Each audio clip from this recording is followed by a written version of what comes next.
లక్షల లక్షల రూపాయలు కోట్ల కోట్ల రూపాయలు ప్రజల మీద అందరి మీద పన్నులేసి ఆ వచ్చిన ధనము రైతు బంధుల పేరుతోటి ఏ పేద మహిళకు ఏ పేదోళ్లకు రూపాయి దక్కలేదు. కానీ మీరు మాత్రము లక్షల లక్షలు ఎత్తుకున్నప్పుడు ఏ పేదోళ్ళన్న రోడ్ల మీదకి వచ్చి మాకెందుకు ఇవ్వలేదని అడిగిచ్చేటట్టుగా మేము రెచ్చగొట్టినామా? ఇవాళ అక్క చెల్లెళ్ళు అడుగుతున్నారు, నెలకు 5-6 వేలు మాకు మిగులుతున్నాయి ఆర్టీసీ బస్ తోటి అంటే వీళ్ళు ఎందుకు తట్టుకోలేకపోతున్నారో నేను అడుగుతున్నా. మరి ఎక్కడ ఏం దొరకనట్టుగా అదే మాట్లాడుతున్నారు. మొత్తం వీళ్ళు అన్ని తీసేయండి.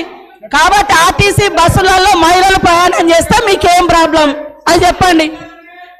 పల్లా రాజేశ్వర రెడ్డి గారు ఏమధ్యక్ష ఇది?